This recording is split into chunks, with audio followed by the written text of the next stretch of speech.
welcome back. My today's topic is Chhatrapati Shivaji Maharaj, which is my favorite topic. ये video start करने से पहले इससे रिलेटेड वाले क्वेश्चंस का मैंने एक वीडियो बनाया है, तो आपको क्या करना है, ये वीडियो छत्रपति शिवाजी महाराज का वीडियो आपको डिटेल में सुनना है और उसके बाद आपको question related to Shivaji Maharaj जिसका लिंक मैं शेयर कर दूंगी डिस्क्रिप्शन बॉक्स के अंदर, तो उसमें जाके चेक करना है कि आपको कितने आंसर्स आते हैं या याद आ रहे हैं।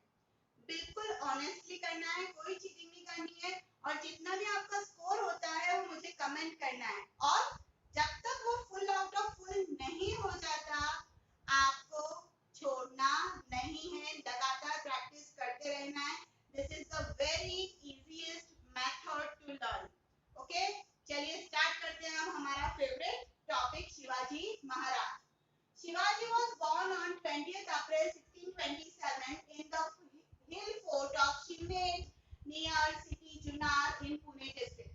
चार इंफॉर्मेशन एक सेंटेंस में दे दी। पहला, डेट ऑफ बर्थ कि शिवाजी का जन्म 20th अप्रैल 1627 सीई में हुआ था। In the hill fort of Shimne, Shimne जो कि एक फोर्ट है, हिल फोर्ट है, हिल के ऊपर बना हुआ है, उस पे हुआ। नियर द सिटी जुनार, ये फोर्ट कहाँ है, जुनार सिटी के पास, और जुनार कहाँ है, Pune district. Clear? He was son of Jijabai and Shahaji Bhosle.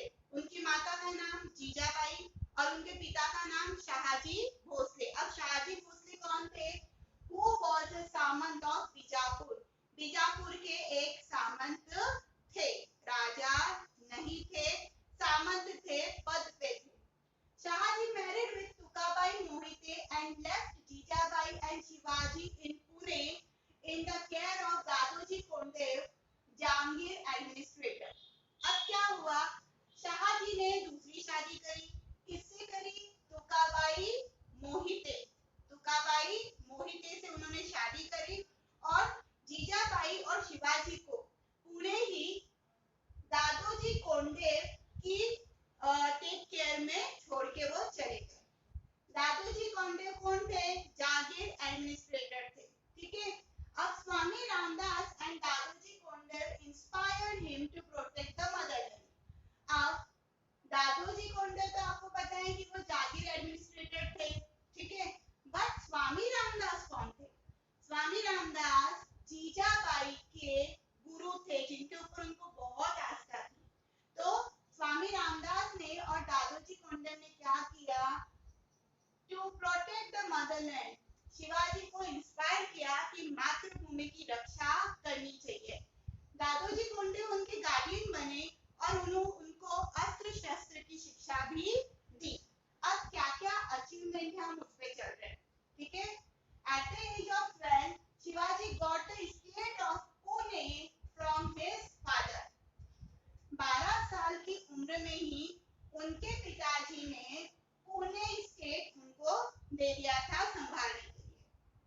फिर ईयर वाइज चल रहे हैं अपन ताकि आपको क्लियर हो सके कौन से ईयर में शिवाजी महाराज ने क्या किया। इन 1646 सीई, ईयर ध्यान रखना, 1646 CE, at the age of 19 he made of Malwa comrades and occupied Toran fort near Pune। 19 साल की उम्र में उन्होंने क्या किया? जिन मालवा के साथ वो खेलते थे, जंगलों में पहाड़ियों में घूमते थे, उन्हीं मालवाओं के लोगों को अपनी सेना के अंदर शामिल करना चालू किया। ये कहा जाता है कि शिवाजी महाराज उनके साथ खेलते थे और किले के, पहाड़ों के, जंगलों के रास्तों को वो बहुत अच्छी तरीके से जानने लग गए थे। और क्योंकि मालवा लोग जो थे वो काफी हद तक ब्रेव थे, स्ट्रॉन्ग थे, तो उन्होंने उनकी ही आर्मी का सहारा लिया और अपनी आर्मी की मदद से उन्होंने 19 साल की उम्र में ही तोरण फोर्ट पर अटैक करके वो फोर्ट अपने नाम में कर लिया। तोरण फोर्ट अपने कब्जे में कर लिया at the age of 19। He took Raigad and Chakan from the Sultan of Bijapur। जो बीजापुर के सुल्तान थे, थोड़ा सा ध्यान देना,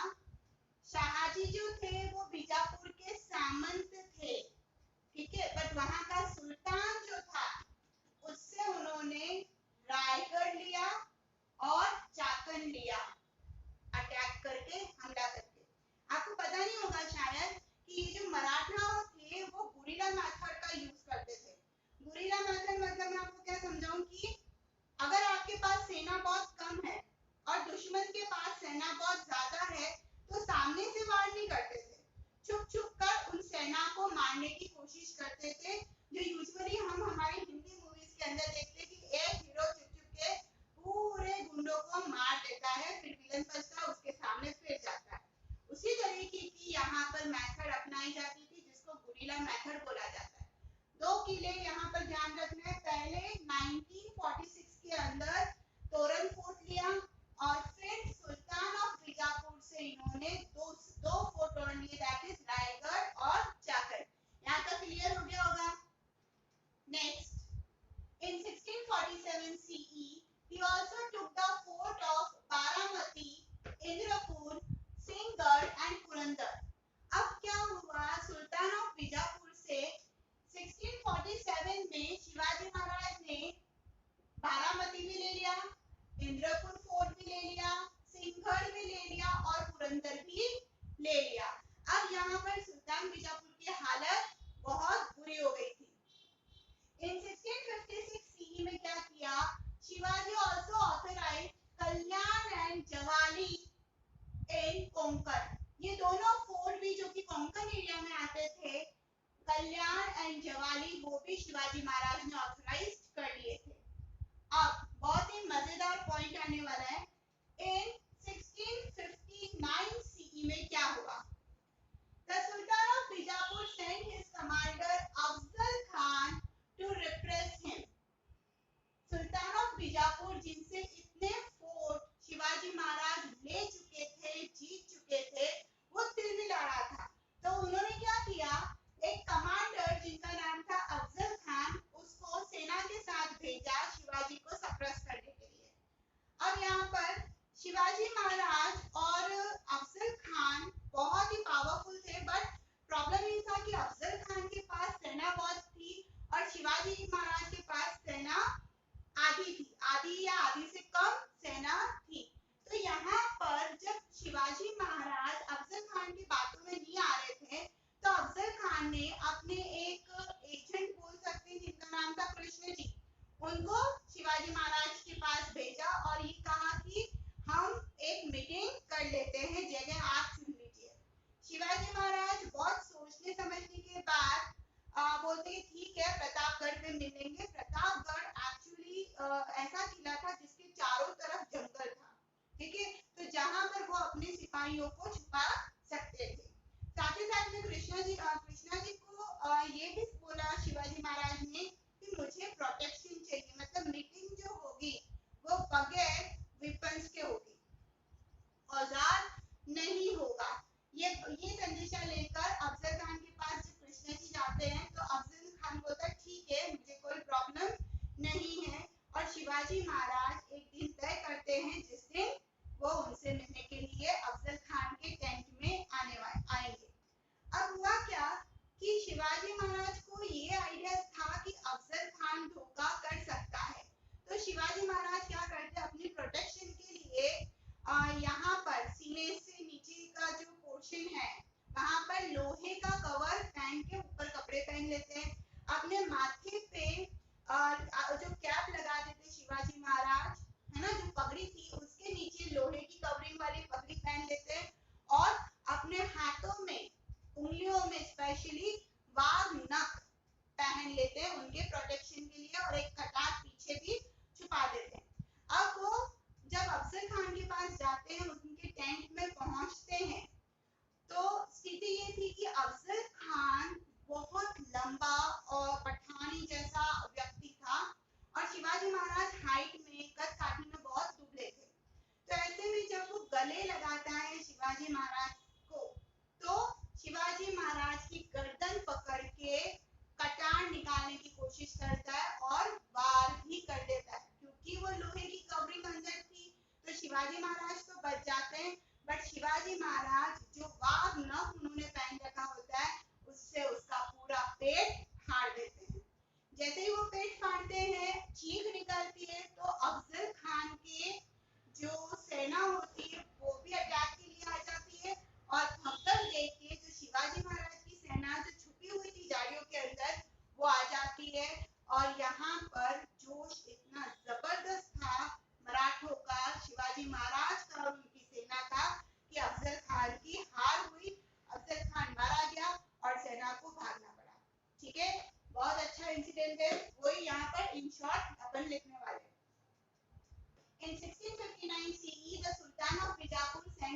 commander Afzal Khan to repress him.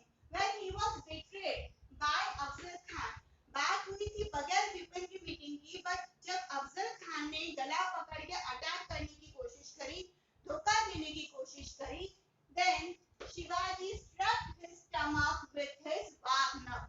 जो वाघ नख उन्होंने पहन रखे थे उससे अफजल खान का पेट ही फाड़ दिया.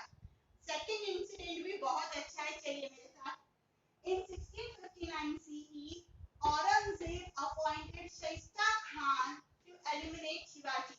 जब 1659 में ये न्यूज औरंगजेब के पास पहुंची तो वो काफी गुस्सा हुआ और उसने शिवाजी को रोकने के लिए शाइस्ता खान को अपॉइंट करा कि जाओ और शिवाजी को क्या करो, पूरी तरीके से टर्मिनेट कर दो, एलिमिनेट कर दो. शाइस्ता खान ऑक्यूपाई पुणे.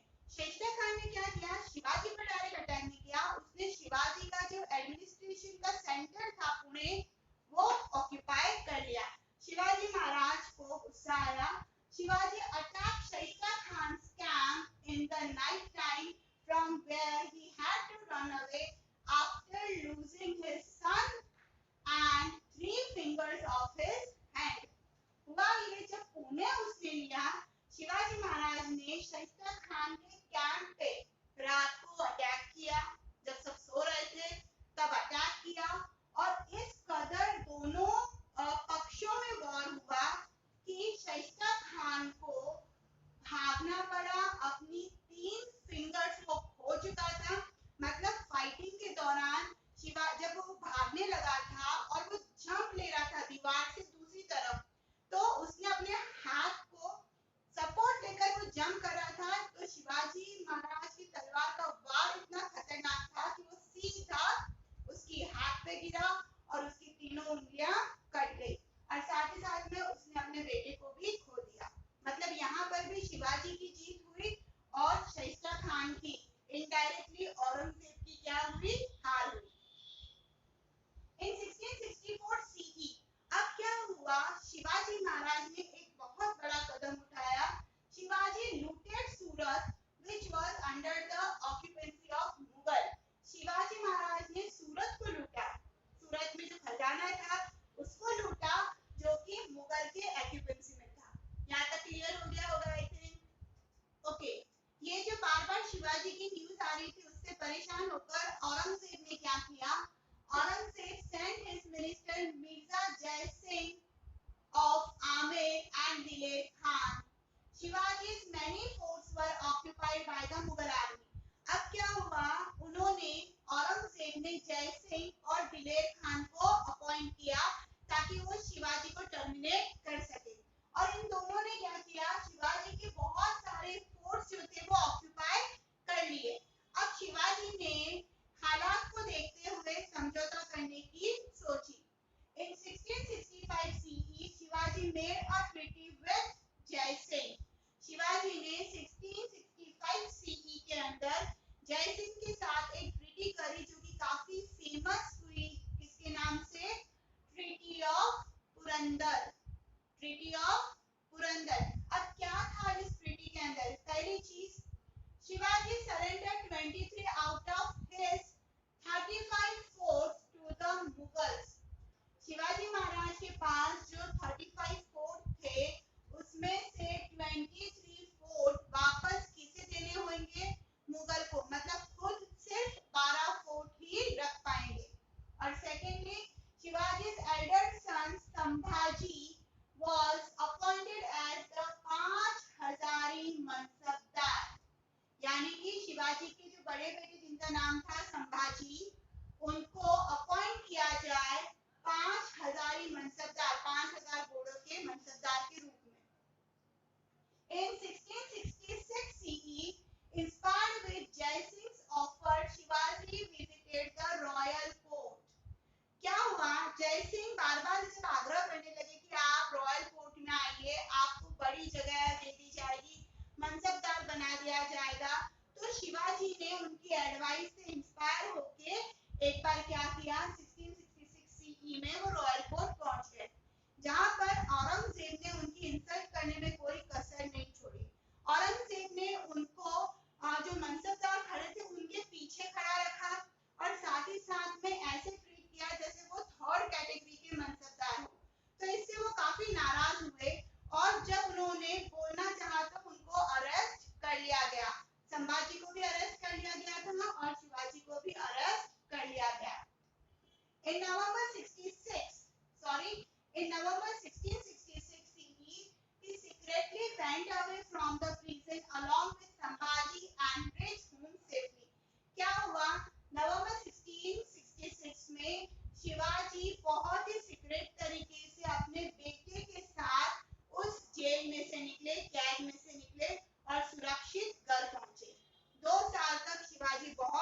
सोच रहे हैं, उन्होंने कुछ भी नहीं किया। And in 1670 CE, he reoccupied all the forts which had been earlier occupied by the Mughal. और 1670 CE में उन्होंने वो सारे फोर्ट मुगल आर्मी से वापस अपने पास ले लिए, जो पहले कभी किसके पास थे? मुगल्स के पास। क्लियर यहाँ तक? Next, ensuring security to Mughal officer of Khandesh, he imposed job. अब क्या हुआ? अपनी इनकम को बढ़ाने के लिए शिवाजी महाराज ने मुगल ऑफिसर्स को ये बोला कि हम आपको सिक्योरिटी देंगे, उसके बदले में आपको क्या करना होगा? हमें चौथ देना होगा। It means 1/4 part of income. जो इन ऑफिसर्स की इनकम है उसका 1/4 पोर्शन किसको देना होगा एज अ टैक्स? शिवाजी को। In 1670 CE, he again looted सूरत। फिर क्या हुआ? 1670 में उन्होंने वापस सूरत को लूटा। In 1674 CE, he enthroned himself as the independent king of Maharashtra and assumed the title of Chhatrapati in Raigad Fort. Raigarh fort जो कि शिवाजी महाराज की कैपिटल थी, वहां पर उन्होंने 1674 CE में खुद को एक independent king of Maharashtra declare किया और साथ ही साथ में टाइटल भी लिया छत्रपति। इसलिए आज शिवाजी महाराज के नाम के आगे छत्रपति लगाया जाता है। Maratha empire extended in entire western Karnataka from Belgaum. ये बोला जाता है कि शिवाजी महाराज ने अपने एम्पायर को बहुत बढ़ाया और बेलगांव से वेस्टर्न कर्नाटका का पूरा पोर्शन ऑक्यूपाई कर लिया। Shivaji faced opposition from Mughal power. इस पूरे वीडियो में आपको ये तो क्लियर हो गया होगा कि शिवाजी को मुगल पावर का सामना पूरे जीवन काल में करना पड़ा था। सुल्तान ऑफ बीजापुर, क्योंकि फोर्ट लिए थे तो अपोजिशन करना ही था उसको। पोर्टुगीज फ्रॉम गोवा, गोवा के पोर्टुगीज भी शिवाजी महाराज को अपोज कर रहे थे। साथ ही साथ में सी पायरेट्स ऑफ एबिसिनिया, जो कि कहां के थे? जंजीरा के, समुद्री लुटेरे जंजीरा के, तो उनका भी सामना शिवाजी महाराज को जीवन पर्यंत करना पड़ा था। Shivaji died in 1680 CE। Shivaji की मृत्यु 1680 CE में हुई। आई होप वीडियो क्लियर हो गया होगा। पढ़ते रहिए।